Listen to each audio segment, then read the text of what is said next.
actually, let me give you a hand for talking about the topic, does it or doesn't it? Kids, when I was an elementary principal at Campbell Elementary School, home of the Cougars, all right, home of the Cougars. It was an 87% free and reduced lunch population school. It is now a 91% free and reduced lunch population school. It was the lowest performing school in the school district when I received that assignment. I was at a high performing school. I was at a school on the north side of Springfield, Missouri that was called Pleasant View, appropriately named. Trust me, it was a pleasant view every single day that I went out to that school. We had parents who were highly involved. We had third generations of kids coming there. The district was recognized as one of the top schools. It was a combination school, a K-8 building. So I had a high-performing middle school, I had a high-performing elementary school. I thought, well, Tim, while you're on this journey from being a high school principal, a middle school principal, a K-8 principal, why don't you become an elementary principal for part of your life? And when they called and said, your job will be to go to Campbell Elementary School, I just paused for a long time on the phone. It was silence, and then I told my boss, aren't there any other openings? It was the lowest performing school in the district, for Pete's sakes. Lowest in attendance, highest in discipline, in the newspaper all the time for the wrong things. And he says, Tim, your choice. Your choice. You can go to Campbell or you can stay at Pleasant View. We really think you could work really well in that school. Now, my career prior to Pleasant View was always working in at-promise schools, right? Where the kids who came to you had a lot of at-promise, but we needed to develop it to find their dreams and to explore their dreams as they laid them out before us, right? Isn't that what we get to do every single day, is capitalize on kids' dreams? I went to Campbell Elementary School and I ran across the principal and he's getting ready to leave, and Bobby says, Tim, I don't know what you've heard about Campbell, but I just want you to know you are about to work with some of the greatest teachers you're ever going to work with. What was going through my mind? Yeah, right. This is the lowest performing. Kids don't want to come to school. They have low test scores. Parents aren't involved. This is, I said, thank you. But in the back of my mind, I said, can't be true. I'm working with great teachers. I'm working in a school that's the top in the district, that the state has recognized as the #1 middle school in the state. I started watching these teachers, though, and they were collegial, friendly, nice. Boy, did they share their smiles. Which, by the way, may I thank you, please, for your smiles today. So many of you were sharing them this morning, and I really appreciate that. I hope your kids and the other adults in your building get to experience that warmth every single day. That is a nice thing.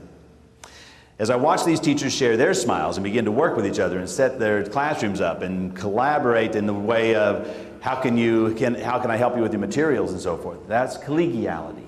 That's coordination. That's cooperation. Then I thought, man, this is pretty cool. Then I watched the teachers start working with the kids. These kids who came to us and they had no background hardly with any of them. 50% of our kids were new to us every year. Their parents were moving from site to site because they were trying to avoid the rent, right? And it was happening right and left. They came to school dirty. They came to school unfed. And yet these teachers embraced those kids. They started working with those kids. They cared about those kids. And I went home. I had just been recently reading a book called On Common Ground, and I had read a chapter in there by Jonathan Safir. And I went home to my wife and I said, you know what? I may be working with some of the greatest teachers I'm ever going to work with. It was one of those moments in your career where you go, what a journey. What a journey, right? So my wife asked my wife just said, Tim, really? Because people are still trying to figure out why you left Pleasant View. But I did. And I said, here's the deal. These folks have a heart for kids. They understand that they have this moment to moment with a child every single day. They can inspire and they can motivate and they can protect them and they can keep them from failing because of the choices that they make. Because they're going to be great at what they do. Because that's what's expected of them, and that's what they believe they're capable of doing. I told her, I said, this is what Jonathan Safir means when he says, teachers must be an engine of hope for kids. And an engine of hope for kids delivers 3 messages. He says, you hear it in their voices, you see it in their actions, they model it all the time, they organize so that it actually has some impact on kids on a regular basis and impacts themselves. He says they protect it and they reward it all the time. He says the 3 messages are these. I want you to think about these 3 messages, because in about 2 weeks, I understand, you'll have kids coming in the door. And they may have an amazing background with supportive parents, but they may struggle even with that. And they need to hear the same message. And they may have a horrible background. And they may need your help with these 3 messages, right? The first message, what we are doing here is important. On the first day of school, you'll have that opportunity to convey a message to kids that says, every single day you come into this classroom, I want you to know that what you are about to do is important. The second message you've got to deliver to kids by saying it and modeling it, organizing for it, protecting it, reward it, is this one. You can do it. 4 of the most powerful words you're ever going to deliver to a student is this: you can do it. And the it is important. And the third message you'll deliver to kids on the first day of school and every single day thereafter, because some of them struggle. I'm not going to give up on you, even if you give up on yourself. The power that you hold in your hands to take a student and their dreams. At Campbell, our kindergarten teachers, who are just beautiful, marvelous people, they could do things I had just never imagined you could do. Then you got to understand, I was a secondary guy going into an elementary school thinking, this is going to be a little different for me. And it's going to be a little different for the teachers. They probably thought, what is this guy all about, right? And so the first time I'm walking up and down the hallway and I peer into a classroom and the kids are sitting on the floor, I'm going, why are kids on the floor? And the teacher said, why don't we sit in our chairs? And they said, well, it's carpet time. I said, carpet time? We don't do that in the middle school and the high school, but okay, you know. And then I hear these song voices coming out of the classrooms. I go, they're singing to the kids. You guys, we do things very differently. The first time teachers came and said, Tim, we need to order some more kidney tables. I said, what's a kidney table? I mean, I learned so much from my teachers on my journey. We learn from each other all the time. My kindergarten teachers could get the attention of kids so quickly, it was amazing. They'd have all these centers going on, and the kindergarten teacher would be wearing a little tiara, you know, and she had a little group around them. The tiara meant you can't bother me because I have a group, so you have to be self-directed learners, right? So that was pretty cool. And then I'd come in and she said, oh, Mr. Brown needs to say something to us. Boys and girls, freeze like a snowman. And the kids would freeze like that, you know, and they'd stand there. I go, you can put your arms down now, you know, because I felt so odd. But seriously, my kindergarten teachers did an activity at the end of every year where they had the kids write down what they wanted to become, what their dream was. When I grow up, I want to be, right? And we'd have this videotape and this ceremony going on. I wish I had a video with me, because it's, when I grow up, I want to be a fireman. When I grow up, I want to be a teacher like Miss Clark. When I grow up, I want to be a pro wrestler. I mean, we had all those things, right?